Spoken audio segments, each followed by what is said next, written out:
बाबर आजम के बारे में खबरें ये आ रही हैं कि पाकिस्तान की व्हाइट बॉल कैप्टनसी छोड़ने के बाद अब वो पिशावर जल्मी की पीएसएल में कप्तानी भी छोड़ने जा रहे हैं। और ये उन्होंने पिशावर जल्मी की मैनेजमेंट को बता दिया है क्यों वो छोड़ने जा रहे हैं, क्या वजह बनी है और अब अगले पिशावर जल्मी के कैप्टन कौन आ रहे हैं, इसके बारे में जो कुछ न्यूज है वो मैं आपसे शेयर कर देता हूँ। देखिए, पिशावर जल्मी की कैप्टनसी छोड़ने में पिशावर जल्मी ने कोई फोर्स नहीं किया बाबर आजम को। पिशावर जल्मी के दरवाजे बाबर आजम के लिए खुले हैं। और यहाँ तक कि पिशावर जल्मी ने तो बकायदा कैंपेन की थी बाबर आजम को दोबारा कप्तान बनवाने के लिए पाकिस्तान क्रिकेट टीम का। अभी जब ये T20 वर्ल्ड कप से पहले जब शाहीन को हटाकर बाबर को बनाया गया, तो वो तो अब भी चाहते हैं कि बाबर आजम पिशावर जल्मी की कप्तानी करे।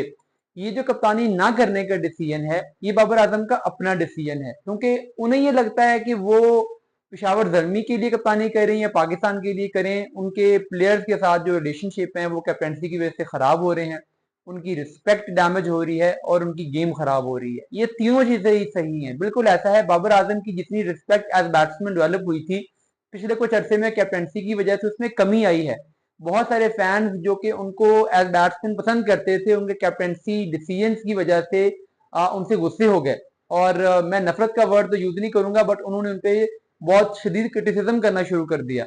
तो बाबर आजम का जो स्टेचर है वो कैप्टनसी की वजह से नीचे आया है। वो एज बैट्समैन खेलेंगे किसी भी लेवल पर तो उनका स्टेचर ज्यादा होगा और उनकी गेम में भी मसला हुआ है। जाहिर है, जब आपका फोकस कप्तानी की तरफ हो, टीम के अंदर जो ग्रुपिंग हो रही है, जो मसाइल हो रहे हैं उनकी तरफ हो, तो आप अपनी गेम पे फोकस नहीं कर पाते, ये फर्क पड़ता है। इसलिए ये डिसीजन उनका बिल्कुल सही है।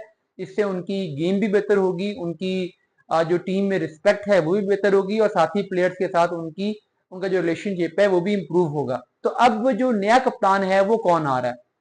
पिशावर जल्मी का।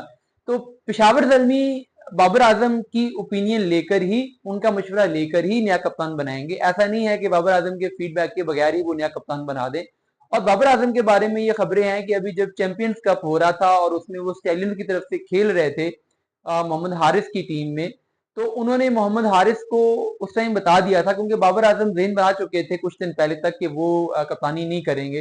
तो उन्होंने मोहम्मद हारिस को ये जो ग्रीन कार्ड है वो दिखा दिया था कि मैं अगर पिशावर जल्मी की कप्तानी छोड़ूंगा तो मैं आपको कैप्टन बनवाऊंगा, तो आप रेडी रहें। इसलिए अब जब भी पिशावर जल्मी की मैनेजमेंट बाबर आजम से बैठ के बात करेगी तो बाबर आजम मोहम्मद हारिस का नाम ही रिकमेंड करेंगे पिशावर जल्मी की कैप्टनसी के लिए।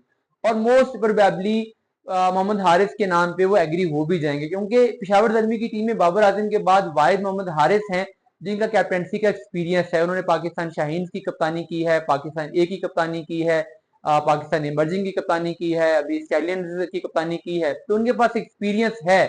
और थोड़ा सा उनका अग्रेसिव माइंडसेट है, वो भी T20 क्रिकेट में एक कप्तान के लिए जरूरी होता है। तो इसलिए बाबर आजम भी मोहम्मद हारिस को सपोर्ट करेंगे और जो हालात हैं वो भी इशारा कर रहे हैं कि मोहम्मद हारिस ही बाबर आजम के बाद पेशावर जल्मी की कप्तानी के लिए सबसे सूटेबल कैंडिडेट होंगे।